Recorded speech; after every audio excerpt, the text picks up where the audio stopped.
উড়িয়া যায় রে সাদারে বগা বগা মাথার উপরিয়া। আমার নাম আমেনা খাতুন, মাস্টার্স করি কারমাইকেল কলেজ থেকে। সে একটা গ্রামের সাধারণ বালিকা। সে আজকে যে গ্রাম থেকে অনার্স মাস্টার্স পড়েছে ওই এলাকার অনেক এসএসসি পাস লোক খুঁজে পাওয়া যাবে না। আমার গান শেখা হচ্ছে একদম ক্লাস 3 থেকে। আমার পরিবারে তেমন শিল্পী বলতে কেউ নাই। আমার বাপ, চাচা, দাদা কেউই এর মধ্যে নয়, কিন্তু সবাই সঙ্গীত প্রিয় মানুষ, সবাই গুনগুন করে গান গাইতো। আমার দাদাকে দেখতাম, আমার দাদা মৃত্যুর আগের দিন পর্যন্ত আমার দাদার সিতানে হচ্ছে যে রেডিও ছিল। তার ভিতরে যে তার ক্রিয়েটিভিটিটা, সে গান করে, গানে শুরু করে। এই কারণে সে আজকে সারা বাংলাদেশ কেন পশ্চিমবঙ্গ সহ তার যে সুনামটুকু, সে মাটি ও মানুষের গান করে বলে, লালন করে বলে এটা সম্ভব হয়েছে। এই আশা সরকারের গান আমার বাবার খুব পছন্দ। তারপর আমাদের বাড়িতে একটা ভাঙা ক্যাসেট ছিল, সেখানে আমি গান শুনতাম বিভিন্ন শিল্পীদের। শিল্পী হবে না, সৃষ্টিকর্তার গড গিফটেড একটা ব্যাপার থাকে যেটা ওর কণ্ঠের ভিতরে আছে, এবং তার নিজস্ব চেষ্টা, সাধনা, ইচ্ছার বলে ও বিশেষ করে আমাদের উত্তরবঙ্গের ঐতিহ্যবাহী সঙ্গীত ভাওয়াইয়া গান, এছাড়াও লোকসঙ্গীতের বিভিন্ন ধারার গান কণ্ঠে অসাধারণভাবে ফুটে ওঠে।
আমিনা খাতুন, ডাকনাম মিনা, গান পাগল এক উদীয়মান জনপ্রিয় ভাওয়াইয়া শিল্পী। পরিবারের কেউ শিল্পী না হলেও বর্তমান ভাওয়াইয়া ভূগোলে একটি অত্যন্ত জনপ্রিয় নাম আমিনা খাতুন।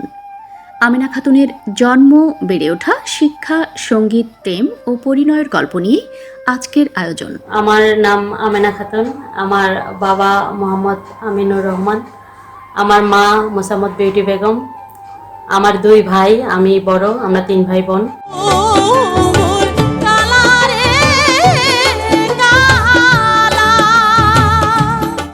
আমার জন্ম 1999 সাল, পাটগ্রাম, লালমনিরহাট পাটগ্রাম উপজেলা, সরকারের হাট, জংড়া ইউনিয়ন। আমার বেড়ে ওঠা ওই জায়গা থেকে, জংড়া থেকেই আমার বেড়ে ওঠা। আমিনা খাতুনের শিক্ষা জীবন শুরু হয় স্থানীয় এক প্রাইমারি স্কুলে। এমএ সম্পন্ন করেছেন কারমাইকেল কলেজ থেকে। আমার প্রাথমিক শিক্ষা হচ্ছে বটতলা রেজি সরকারি প্রাথমিক বিদ্যালয়। এরপর আমি হাই স্কুল পড়ি জংড়া ন্যাশনাল উচ্চ বিদ্যালয়ে। তারপরে আমি ইন্টারমিডিয়েট করি কুড়িগ্রাম সরকারি মহিলা কলেজ, এবং অনার্সও সেখান থেকে, মাস্টার্স করি কারমাইকেল কলেজ থেকে। সে একটা গ্রামের সাধারণ বালিকা। সে আজকে যে গ্রাম থেকে অনার্স মাস্টার্স পড়েছে ওই এলাকার অনেক এসএসসি পাস লোক খুঁজে পাওয়া যাবে না। বাবা মায়ের কণ্ঠে গুনগুন করা গানের সুর শুনে শুনে গানের প্রেমে পড়েন শৈশবেই। এতটাই গানের প্রেমে পড়ে যান যে একটু একা হলেই হাতের কাছে চেয়ার টেবিল যাই থাক, সেটাতেই তবলার বোল তুলে ইচ্ছে মতো গাইতে থাকেন যখন যে গান মনে আসে। এমনকি স্কুলের ক্লাসরুমেও গান গেয়ে বন্ধুদের মাতোয়ারা করে তুলতেন তিনি। আমার গান শেখা হচ্ছে একদম ক্লাস 3 থেকে। আমি যখন ক্লাস 3-তে পড়ি, আমি স্কুলে যখন গান গাইতাম একা একা, আমি তো গান পাগল মানুষ ছিলাম। ছোট থেকেই হচ্ছে যে গানের প্রতি আলাদা একটা দুর্বলতা আমার ছিল, আলাদা ভালো লাগা, ভালোবাসা।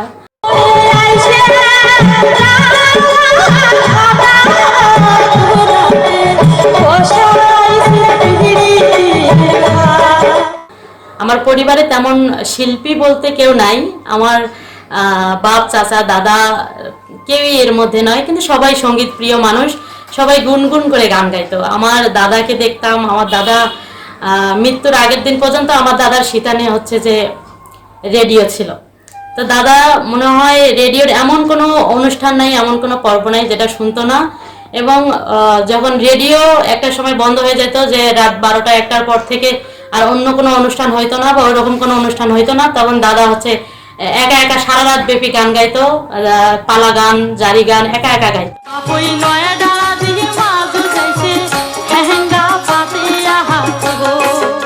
আমার মা হচ্ছে গুনগুন করে গান গাইতো, আমার বাবাও সেভাবে গান গাইতো। আমার বাবা কোনো কাজ করছে, এই আশা সরকারের গান আমার বাবার খুব পছন্দ, উনি সেখান থেকে গান গাইতো, সেই জায়গা থেকে আমার শোনা।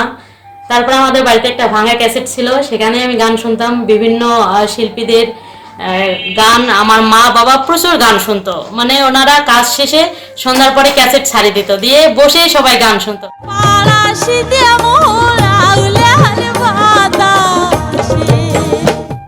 সেই শোনাগুলা থেকেই আমিও গুনগুন করে গাইতাম। তো আমি যদি খেলতে যাইতাম, কোথাও বাইরে যাচ্ছি, এই গান গাইতে গাইতে দৌড়াচ্ছি, গান গাইতে গাইতে আমাদের ভাতের প্লেটে খাচ্ছি, আমি মা ভাত দিতে দেরি হচ্ছে, ওই প্লেটের ওখানেই বাজায় গান গাওয়া শুরু করে দিছি, এরকম একটা ব্যাপার। আরে কই সিংহ মাগুর মাছ ধরতে দেব না, কই সিংহ মাগুর মাছ ধরতে দেব না। স্কুলে যাইতাম, টিফিন হয়তো সবাই খেলতো, আমিও মাঝে মধ্যে খেলতাম, কিন্তু বেশিরভাগ সময় হচ্ছে যে আমি রুমের দরজাটা জানালা সব বন্ধ করে দিয়ে একদম জোরে জোরে করে গান গাইতাম। সেই জায়গা থেকে স্যার, আমার শ্রদ্ধেয় শিক্ষক, প্রাইমারি স্কুল শিক্ষক শ্রদ্ধেয় সুশীল কুমার সেন, ওনার ভীষণ ভালো লাগে আমার গান। উনি প্রতিদিন না হলেও প্রায় সময় হচ্ছে যে আমাকে ডেকে অফিস রুমে নিয়ে গিয়ে গান শুনতো, বলতো আমি না এই অমুক গানটা গাতো, অমুক গান। তখন তো পুরা গান জানতাম না, ক্লাস 3-তে পড়ি, এই গানের অর্ধেক ও গানের অর্ধেক ধামাচাপা দিয়ে গাইতাম, কিন্তু যে গান এই শুনতাম মাইকে বাজতেছে সেটাই আমি হচ্ছে যে গাওয়ার চেষ্টা করতাম। অনেক কথা হয়তো বুঝতাম না, আমি আমার মতো করে সাজাই নিয়ে গান পুরা গাইতাম এরকম করে। তারপর উনি একটা একাডেমিতে আমাকে ভর্তি করাই দিল, একাডেমির নাম হচ্ছে সুরবাণী সঙ্গীত একাডেমি।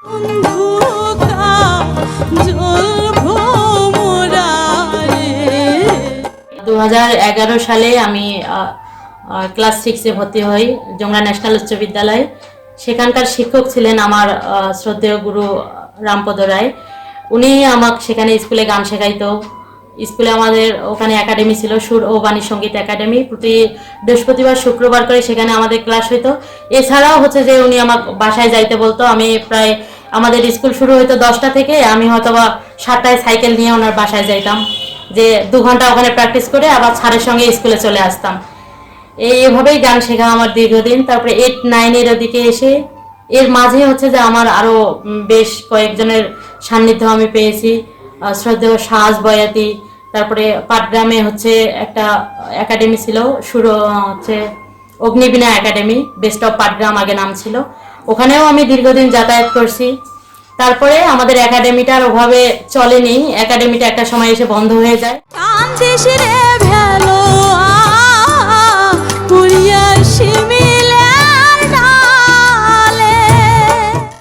এরপরে আমি পড়াশোনার জন্য চলে আসি কুড়িগ্রামে। একাডেমিটা যখন বন্ধ হয়ে যায় তখন পারিবারিক একটু চাপও আসে আমার উপর, বিয়ে শাদীর একটা ব্যাপার। গ্রামে তো চলেই আসে যে 5-6-এ উঠলে মেয়েদেরকে বিয়ে দিতে হবে, মেয়েদেরকে আর ঘরে রাখা যাবে না, মেয়েরা বড় হয়ে গেছে। আর গ্রামে তো এটা একদম একটা প্রচলন বলা যায়। সেই জায়গা থেকে আমার পরিবারের লোকজনও চাচ্ছিল যে আমি বিয়ে করি, কিন্তু আমি চাচ্ছিলাম না যে আমি বিয়ে করি। বন্ধুধন, আরে ও সোনা বন্ধুধন, তোমরা আইসেন বন্ধু আমার কুড়িগ্রাম। তারপরে আমাদের ওখানকার এক সাংস্কৃতিক মনা একজন ভদ্রলোক, ওনার নাম হচ্ছে আতোয়ার রহমান, দাদু বলে ডাকতাম। উনি হচ্ছে যে আমাকে সেই জায়গা থেকে উদ্ধার করে বলা চলে। ওই জায়গা থেকে নিয়ে উনি বলে যে কোথায় একাডেমি আছে, আমি তোকে সেখানেই নিয়ে যাব, সেখানেই তোকে গান শেখাবো। এরপরে উনি বিভিন্ন জায়গায় আমাকে নিয়ে যায়। ওনার বিভিন্ন মিটিং টিটিং থাকা সত্ত্বেও উনি ব্যস্ত মানুষ ছিলেন। তারপরেও হচ্ছে যে আমাকে উনি যখন ফ্রি পাইতো, কোন একাডেমিতে গান শেখানো হয় পাটগ্রাম নিয়ে যাইতো, অনেক দূর 8-9 কিলো 10 কিলো পর্যন্ত উনি নিয়ে যেয়ে আমাকে সেখানে শেখাই নিয়ে আসতো।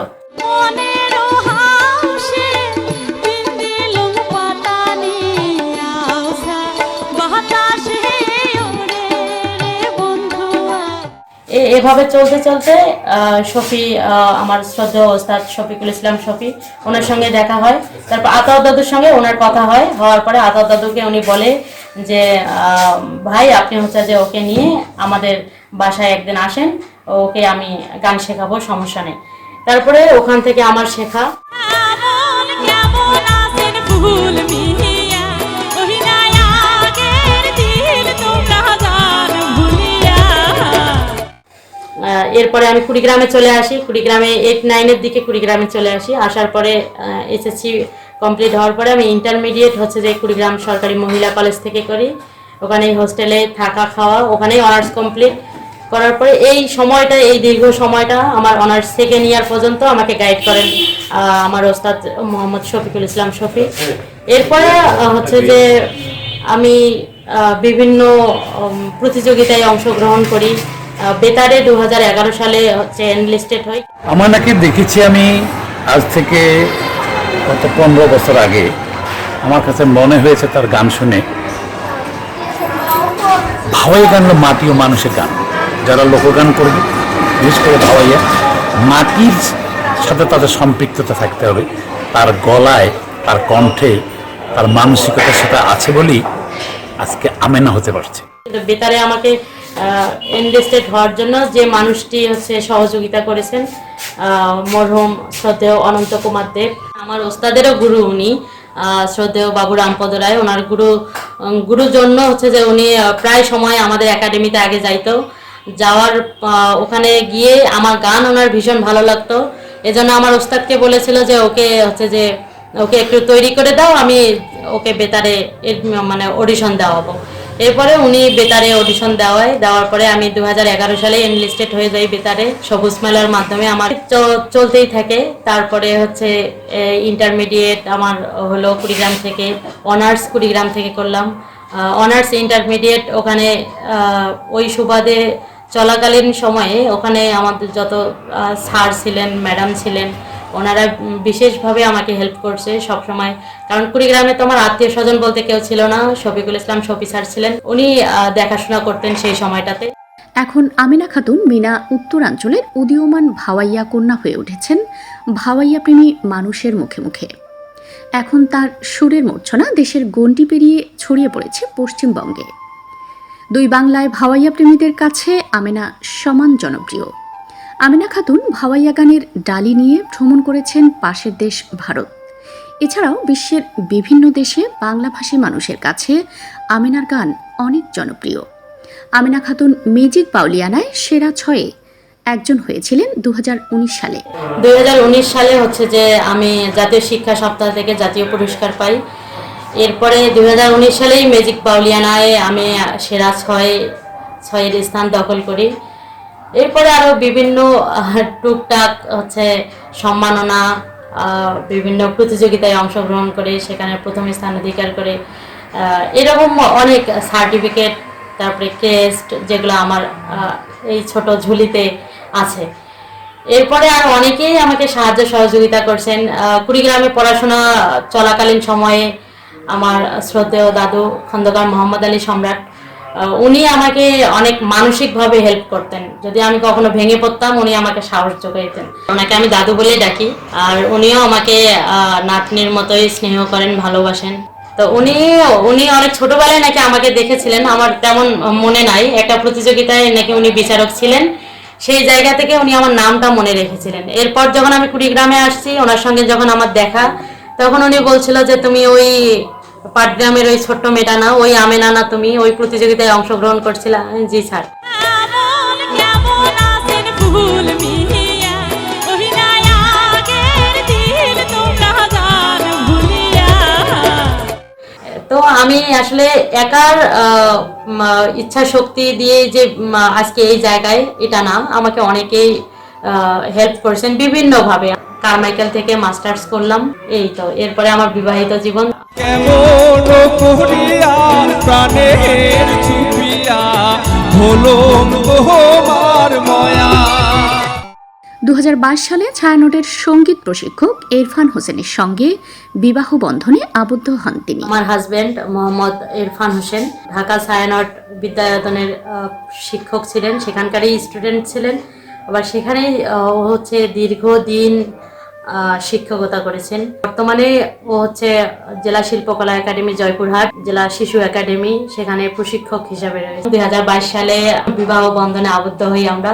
আমাদের একটা কন্যা সন্তান আছে, ওর বয়স 3 বছর চলছে। এই আমাদের পবিত্র বন্ধনে আবদ্ধ হওয়ার যে একটা মাধ্যম, আসলে কোনো কিছু তো একাই একাই হয় না বা এমনি এমনি হয় না, কোনো না কোনো মাধ্যমে হয়। তো সে মাধ্যম যদি বলতে চাই তাহলে পার্বতীপুরের আমার শ্রদ্ধেয় বড় ভাই মোশাহিদুল হক মিলন ভাই হচ্ছে যে আমাদের ঘটক হিসাবে কাজ করেন। মিলন ভাই ওই দিক থেকে ছিলেন মিলন ভাই, আর ওই দিক থেকে ছিলেন সত্যেন্দ্রনাথ রায়। শিল্পী হবে না, একজন অমায়িক, অসম্ভব ভদ্র, বিনয়ী এবং সাংস্কৃতিক মনে একজন মেয়ে। সৃষ্টিকর্তার গড গিফটেড একটা ব্যাপার থাকে যেটা ওর কণ্ঠের ভিতরে আছে, এবং তার নিজস্ব চেষ্টা, সাধনা, ইচ্ছার বলে ও বিশেষ করে আমাদের উত্তরবঙ্গের ঐতিহ্যবাহী সঙ্গীত ভাওয়াইয়া গান, এছাড়াও লোকসঙ্গীতের বিভিন্ন ধারার গান কণ্ঠে অসাধারণভাবে ফুটে ওঠে। বিয়ের পর অনেকেরই, যারা অনেক শিল্পী আছে যাদের বিয়ের পরে সঙ্গীতটা আসলে থেমে যায়, আমার ক্ষেত্রে টোটালি ব্যতিক্রম। আর আমি সেই রকমটা ভেবেই আমি এরকম একটা মানুষ নির্বাচন করেছি বা আমাকেও নির্বাচন করেছে। আমার দাম্পত্য জীবনে আমি আপনাদের দোয়া আশীর্বাদে আমি অনেক হ্যাপি। শ্বশুর বাড়িতেও আমি অনেক হ্যাপি। এখানে আমার গানের সাপোর্ট কতটা 100%। আমার শ্বশুর বাড়ির থেকে বিন্দুমাত্র কোনো বাধা নেই। সবাই গান পাগল মানুষ, কেউ গান গায় না, কিন্তু গানের প্রতি তাদের সম্মান শ্রদ্ধা সবই ঠিক আছে। বিয়ের পরে হচ্ছে যে আমি আরো রিল্যাক্স এবং খুব ভালো মুডে গান গাইতে পারি, তার জন্য আমি নিজেকে অনেক ভাগ্যবান মনে করি। বর্তমানে সঙ্গীত ও সংসার নিয়েই ব্যস্ত সময় কাটছে আমিনার। ইতিমধ্যেই গেয়ে ফেলেছেন কুড়িগ্রাম ও লালমনিরহাট জেলার ব্যান্ডিং গান সহ অনেক জনপ্রিয় ভাওয়াইয়া গান। আমিনার হাত ধরে উত্তরের ঐতিহ্য ভাওয়াইয়া আরও অনেক দূর এগিয়ে যাবে, এই প্রত্যাশা উত্তরাঞ্চলের ভাওয়াইয়া সঙ্গীত প্রেমীদের।